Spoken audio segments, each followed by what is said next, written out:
شاندك اكاديميسيان و بروفيسورين زانينغاها بولندي شتيتشن لكردستانية لقل زانينغاها صلاح الدين و تيش چارمين كونفرانسا ابوري ساز كرن دوی کنفرانسه ده هر دو آلی تجربه خوین دواره زانست و اکادمیک دا پیشکش دکن و کارنامه که بشی به هفره آماده دکن. ده ناوشان دا پولندی دا کرده که جروش آوای کردستانی هیا پروفسوره که دواره خود ناسکریه گلک خلاطی ورگرتنه او پروفسور دکتور کسرا نرمنده بهتری 30 سال لپولندا دمینه و سروک فاکلته آبوری یا الباجار ششنه دواره زانستی آبوری دا جی گلک برهمی ویهنه و گلکی جی ناسکریه. پروفسور دکتور کسرا نرمند سروک فاکلته آبوری زانینگاهش چیچن پولندی میوانه منه دکتور بخیراتی. روش باش کاک در بخین روش باش خدمتشان پولندی هنه کی پولونی زحمتش چیچن حتی من خوند براستی از گلکی واسه. الله زور زحمتش با پولونیاش با مفخوجی که زحمته. دما هونشینه پولونیا گلکی زحمت بود فیری. زور زحمت زمانه هو چی یعنی حموش شش ولا نه خوندن.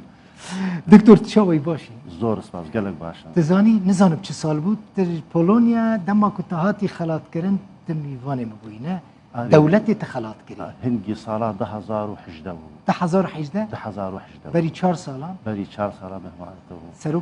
سروک پولونیا تخلات کرد. آره چه خوشه پشتی 4 سالان دلوی در الاستودیو میوانه گلک خوش کیفم گلک هات براستی دکتور من دیت پروفایلتا یعنی گلک کارین مزن کرنه و براستی ام بوسر بلندن پروفسورین وقتا دروا خدمت مزن بکن سروکتی فاکولته که آبوری بکن یا کارگیری نگلکی کیما چاوان دکارن و تجربه خو یک ول دروا دیتیه درباسی کردستانی خود تجربه نهر او فیدش تجربه آمد کن ام خوشی که ام کارن فیدش تجربه کردستانی بکن جبر گلک تشتهنا ام تیدا شهرزانه و گلک تشتهنا ولات وقت شرق الاوسط رجلات اوین او جهاتی ترن مثلا د فینانس اسلامی دا بنگا اسلامی سیاست اوینا ولات اوروبی سروی تشتی نزانن او کارن فیده کردستان بکن سوریه بکن جوا دولتی هنه گو او سیاست هنه ته دخورت لی هم دوا واره دی تر د دواره مارکتینگ دا اداره دا نقد دا دواره کاپیتال مارکت بجنه دا بورصه واتشته هنه دلی ام گلکی جوا بهوره ام پیشکتی تر کارن دوی واره د فیده جما بکن تایبتی دواره مارکتینگ دا ام بینن هر کردستان روجا ایرو يعني ناجنج او تشتوى كمان ايجو بيكارتين سوربي وقت بي برساج ملدكن سر اساسي وا برسي هاني تحاليلي خوشي دكن ام جوي واري بشكي دور تربونا ام رجائيرو حتى لابوراتوريا خو بمخبره واصلي دا كار دكم ام مباشره تحليل سر اساسي ميجيدكن او ام ميزين بي او كسيغو كرينيت كي او كسيغو قرارا خود دي او كسيغو تشتيولو دي مباشره ما سر اساسي ميجي تشلو تفكير او ناشكل سروي اساسي ام تحليل وي كسيغاني دكن چلو اوات شتادك يا تكنولوجيا كنوية دكتور التكنولوجيا كزور نوية الدنيا دا المرض مجال ماركتينج وانا دا افشل ده 15 ساله بيشكتيا لهما مجال قراري وانا دا قلق نوية لابوراتوريا جو از سروكتيا وانا دا كم بولونيا دا يا جيك هر باشا بولونيا تبيدا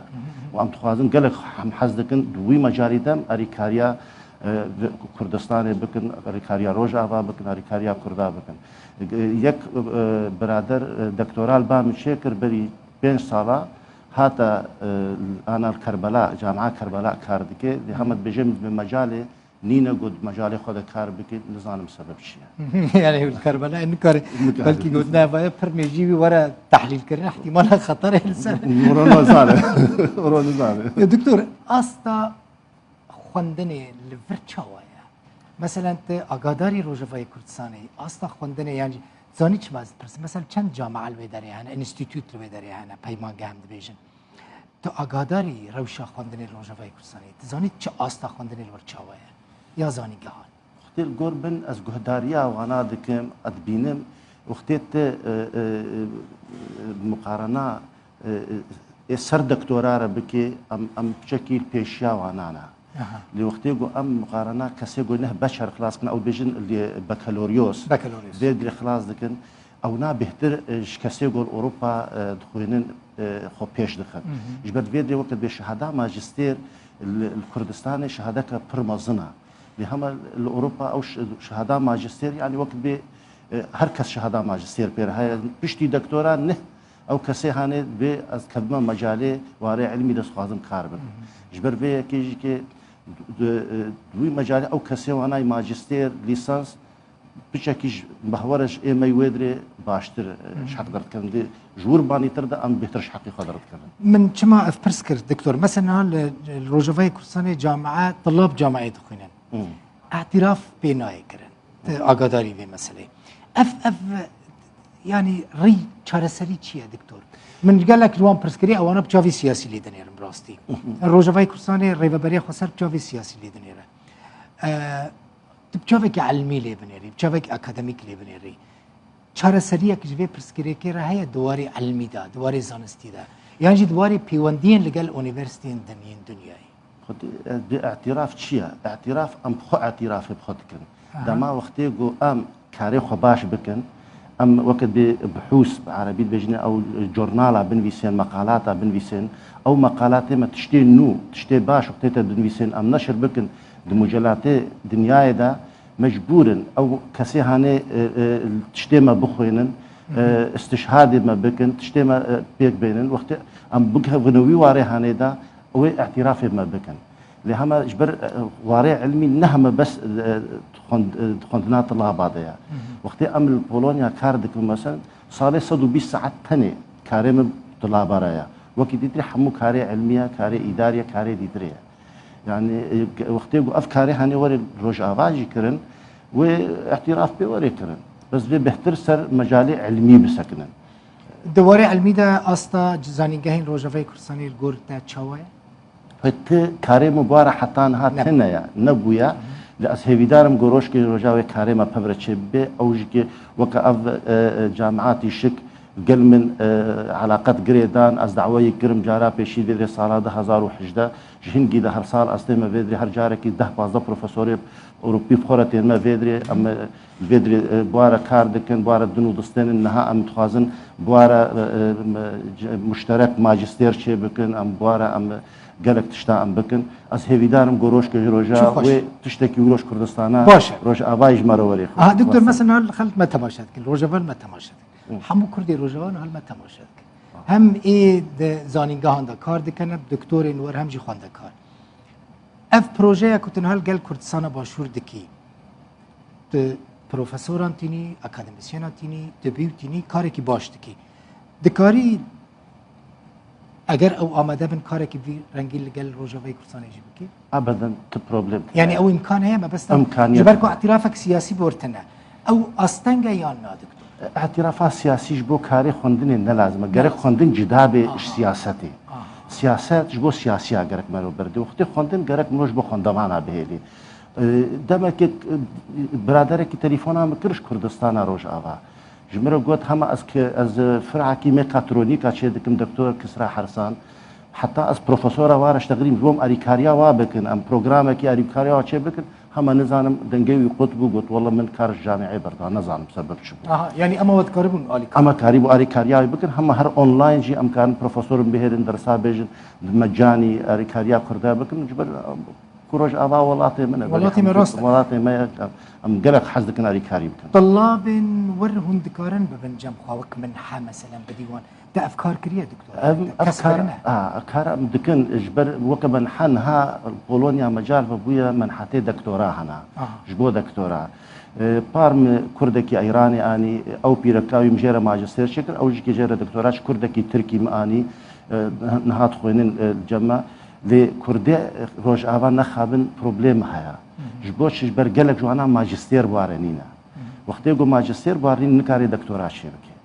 او کسی گو ماجستير بوار هي گلک من وجه از هیویدارم گو امکاربن اولي اریکاریا واد ماجستير ده بکن بشرم دکتورا جی من حاجوار شبکن جبونی کادر روج آوا شبکه او امکان يعني دو بيروقراسيا بهم دكارن او حمود الجمع اليونيفرسيتا خو از روجا ايرو از عميديه كليه ما اسكارم الجم خوش بكم قارم الجم هبال برادر اخوانا حمود شكم او فكر بونا هني اليونيفرسيتا مد برهايا بيجمان دكتور حتى تجيشتي في استيت قال لك زحمه تجيك شلون يعني زحمتين يعني زحمتين زياده شنك وياك بتشل دربه مثلا بخوينا حتى بقى ببا بروفيسور وببا عميدي كليه كاوقاس مزن يا ابوري ولاتك اوروبي خد دولات اوروبي ده حسان نينا او نه حسان دوی مرو کارکی گرانج بود چتی که گله دوی مرو سرخو به شغله دوی وقتی خلکی وی ملتی 10 ساعت کار دنگرک ام چارا کار بکن دوی مرو تمی کاری خود جهاتی بی دوی او ت خسروا فرد بکی حتی تبقى وی مجالی هانی وقتی خو فرد نک او مجالی هانی زحمته جبر تمی تدبینی غریب لی از راسی بجم حتی روجا ایرود اونیورسیته تا خدا پولونیا تا تجاری از غریبی نحسامه لهم اجي كحمو كاريخه قالك باش تكن كيف خوش بو دكتور قالك سباس كنت بوي ميفاني منو بشتي 4 سالون تا خلاطه سروك دولتي بولونيا استان من كرا نوتشوي دمي سكايب تبوي ميفاني انا بنجام سكايب دمي ميفاني يرو الاستوديو تشي خوش ميفاني مني تو الكردستان ايش قري يعني الكردستان ام قالك ما ام قريان ام دهو الدهو كيبون ام شون دهو زور باجارك خوشه بشترا ام برنزا خوجي ما شوزا خوجي جديد افرو كام شبونا با سرچيه جم شلالي علي با وادر او علي راوندوزي ام وادر غريانا زور كيف هم قال لك انا كي الدنيا قرمه بروج لي قرمه اللي هم ام شن ترامبيلهم قرمين احسن زور سباس بروفيسور دكتور كسرى نرمند سروكي فاكولتيا ابوري لزانيغا شيشن يا بولندي ميفان زور سباس